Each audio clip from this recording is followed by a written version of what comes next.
안녕하십니까. 형mem더 발가락으로 주식 투자하는 발준화입니다. 오늘 사연의 주인공인 상철님이 라오스에서 4년을 살고 한국으로 이제 돌아갈 때 와타이 공항 출국장에서 가만히 앉아 있는데 눈물이 나는 거래요. 본인이 라오스에 오기 전에 한국에서 이제 중소기업에서 정말 열심히 일을 할 때요. 그 안에 결혼도 한번 하고, 그런데 이제 결혼이 실패하고, 회의감이 좀 들고, 그리고 나서 회사를 그만두고, 본인 손에 들고 있던 돈이 3억이 딱 있더래, 3억. 3억이면은 적은 돈 아니잖아요. 그래서 2억 5천, 5천은 인생 어떻게 될지 모르니까, 5천은 한국, 2억 5천은 한국이고 2억 5천을 가지고 라오스에서 은퇴를 해야겠다. 2억 5천이면은 충분히 살 수 있다. 왜냐면 그때 당시에 유튜브만 들어와도 유튜브에서 막 이런 말들 많았잖아요. 2억 가지고 한국에서 어디 제대로 살만한 집이나 구할 수 있겠냐. 그 2억 가지고 라오스에 오면은 마당 넓은 2층 집에서 수영장 딸린 라이프를 즐기면서 거기다가 뭐 월 100만 원이면은 정말 임금님처럼 살 수 있고 월 50만 원에도 가성비 있게 살 수가 있다. 막 이런 이야기도 막 정말 많았단 말이에요. 그래가지고 들어왔어요.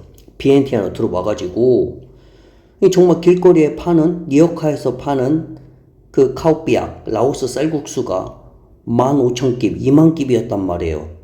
그러면은 내가 1,000원, 1,200원이잖아. 너무 저렴한 거야. 거기다가 얼음에 딱 띄운 찌그러진 잔에다가 딱 따르는 시원한 라오비어. 또 그 꼬치구이 집에서 배부르게 먹고 마셔도 뭐 10,000원인 채 안 나오는 거야. 정말 내가 무릉도원에 왔구나. 이런 식으로 생각을 했죠. 상철님이요. 그래, 이게 사람 사는 거지. 한국에서 내가 왜 그렇게 아웅다둥 살았던가. 이런 식으로 좀 더 내가 라오스 일찍 왔어야 했는데, 이런 또 후회도 하고. 그 풍요로운 착시 속에서 다른 은퇴자들이 매일 밤 모여가지고 월 100만 원이면 평생 임금님처럼 살겠네 라며 같이 잔을 드는 거죠. BNT한 여행자들이 모여가지고 같이 술을 마셔요. 그러나 이 여행자의 눈으로 본 잠시 동안의 물가와 매일 삶을 살아내야 하는 이 생활하는 이 은퇴자의 현실은 이 궤적 자체가 다르거든요. 근데 상철 씨가 궁금한 게 본인처럼 은퇴로 왔다가 은퇴가 나름 실패해서 돌아가는 사람들이 많냐 이게 궁금해가지고 지금 사연을 보내준 것 같아요. 일단은 먼저 거기에부터 얘기를 들으면요. 10명이 은퇴를 오면요 9명이 실패하고 돌아가요. 라오스 보면요 10명이 오면은 9명은 실패하고 다 돌아가요. 그나마 1명 정도만 나름 의미 있고 재미있고 은퇴 생활을 하지 대부분 다 돌아간다. 사업은 어떠냐? 20명이 사업을 영업장을 열잖아요. 19명이 망해요. 그리고 1명만 나름 그래도 의미 있는 소득을 벌지 19명은 다 망하는데 그만큼 어려워요. 뭐 한국만 어렵나? 중국 사람들도 영업장 차리면은 20개 차리면 19개는 다 망해요. 한 개나 되지. 그만큼 라오스에서 사업하는 거하고 은퇴하는 거하고 이게 쉽지가 않다. 자, 어쨌든 그래가지고 이 상철님이 자신이 어떻게 돈이 경제적으로 쭉쭉쭉 빠져나갔나 얘기를 하는데 이분이랑 대부분 은퇴자들 똑같아요. 첫 번째 복병이 뭐냐? 라오스의 무자비한 기후죠. 연중 이어지는 우기에 지독한 습기하고 건기에 40도를 육박하는 폭염은 이 50대 후반의 한국인 이 체형에 견디기 힘든 아주 고문이란 말이에요. 집안의 에어컨이 계속 돌아가는 거야. 그러다가 한 달 뒤에 전기요금 보면 깜짝 놀라죠. 라오스는 전력을 수출하는 국가인데 왜 이렇게 많이 나오죠? 예, 많이 나와요. 예, 물론 옆 나라 태국이 더 비싸지만은 라오스도 많이 나온다. 자, 그리고 두 번째는 본인의 식생활이다 그거야. 근데 이 본인의 식생활도 다른 한국 분들의 식생활 똑같아요. 일주일 한 달은 현지 카오삐약 쌀국수, 뭐 똥냥, 아니면 쏨땀 뭐 이런 것만 먹으며 버틸 수 있겠지만 평생을 한국식으로 살아온 입맛은 이 거짓말을 하지 않거든요. 결국 이 상철님도 한인마트로 발길을 돌렸어요. 그래서 한국에서 수입된 고추장, 김치, 라면, 그리고 그리운 소주 한 잔, 이런 가격이 한국 마트보다 1.5배에서 2배 가까이 비싸단 말이에요. 현지 음식에 질려가지고 한국 식당과 한인마트를 전전하다 보니까 한 달 생활비가 당연히 서울 한복판에서 살아갈 때보다 오히려 더 많다 그거예요. 설상가상으로 경제적인 또 재앙도 찾아왔죠. 라오스 끼파 가치에 하루가 다르게 폭락하고 초인플레이션이 몰아쳤잖아요. 처음에는 좀 좋아. 왜냐면은 끼 자체가 막 가치가 떨어지니까 뭔가 좋아. 그런데 시간이 지날수록 인플레이션이 너무 강해. 라오스 안에서도 가격이 막 올라가. 근데 한 번 올라간 가격들이 안 내려가. 그때부터는 이제 이게 고난의 길로 들어가 버리는 거죠. 자, 그리고 본인이 이제 또 경험했던 것, 이것도 또 다른 은퇴분들도 거의 비슷해요. 돈의 마모보다 이 상철님의 영혼을 더 깊게 갉아먹은 것은 사람과 관계에서 오는 아득한 상처였다. 언어가 제대로 통하지 않는 타국에서의 은퇴 생활은 생각보다 훨씬 일찍 지독한 고독을 몰고 왔다. 아침에 눈을 떠도 갈 곳이 없었고, 이야기 나눌 친구도 없었고, 한국에서 가졌던 사회적 직함과 인맥이 라오스에서는 모두 사라진 빈자리잖아요. 그러니까 그 아득한 실망감만이 맴도는 거야.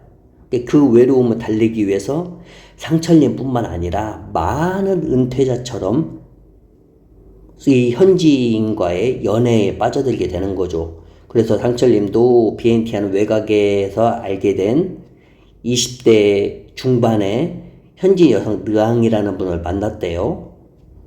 근데 이제 그 느앙이라는 분이 자신에게 아주 미소도 짓고 다정하고 이렇게 다가오니까 깊은 착각에 빠졌다 그거에 본인이요.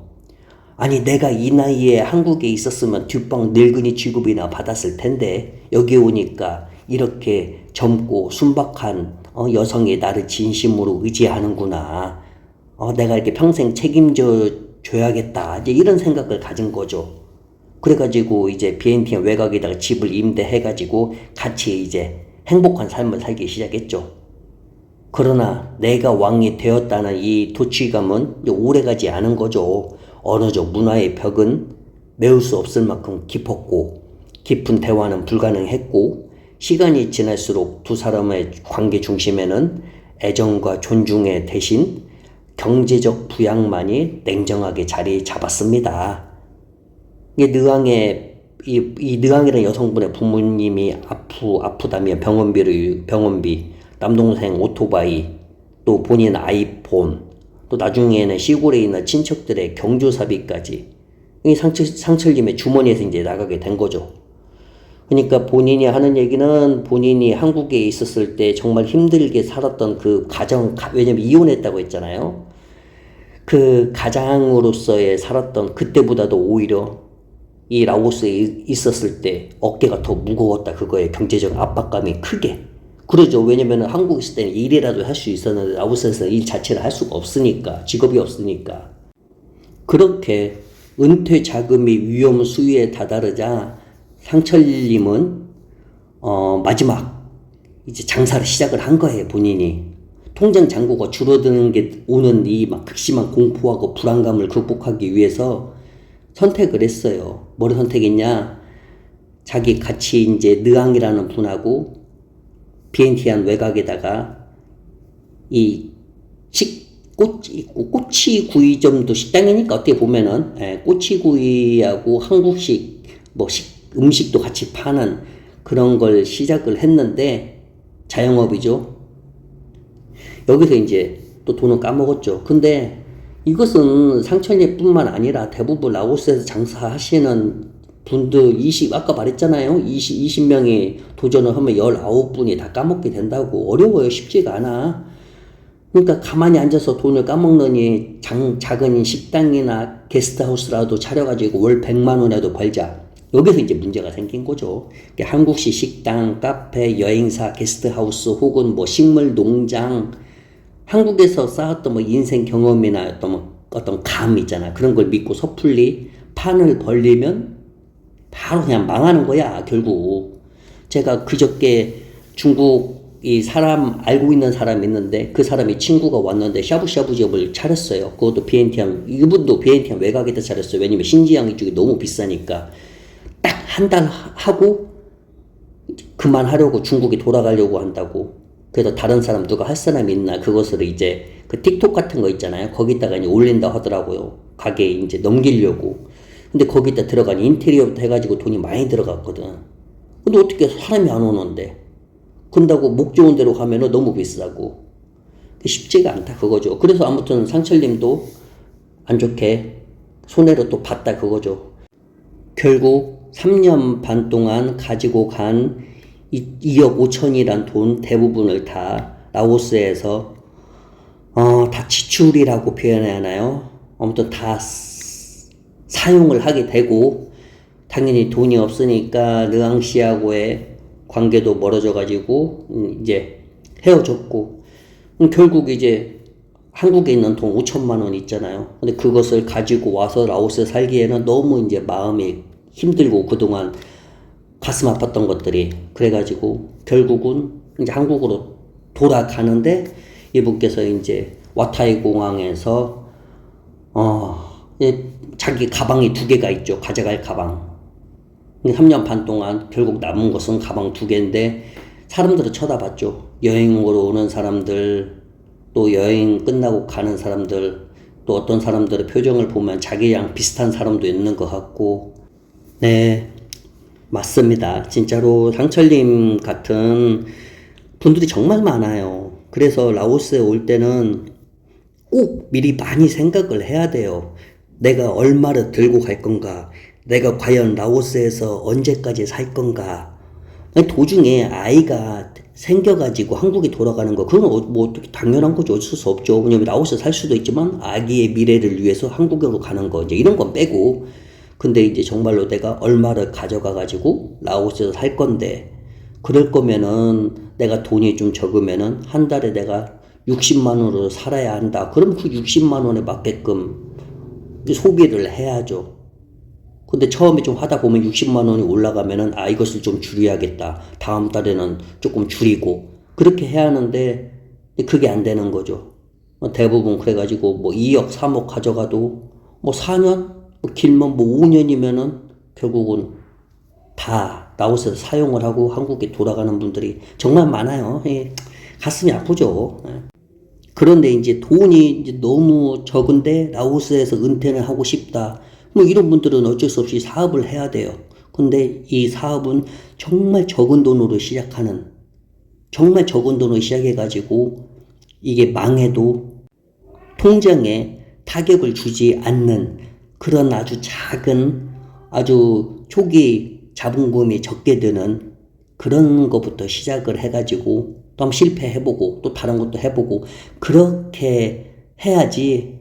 라오스에도 좀 크게 뭔가를 했다? 그러면 너무 힘들다. 왜냐면 이 나라 자체가 그래요. 왜냐면 인구수도 적고 월급도 너무, 소득도 적고 구매력도 약하고. 대부분 비엔티안 뭐 방비행 사업했던 한국 분들 보세요. 지금 정말 많이 철수했어. 한국으로. 지금 방비행 가봐요. 이게 정말 중국 업체만 남았는데 중국 업체도 맨날 바뀌어.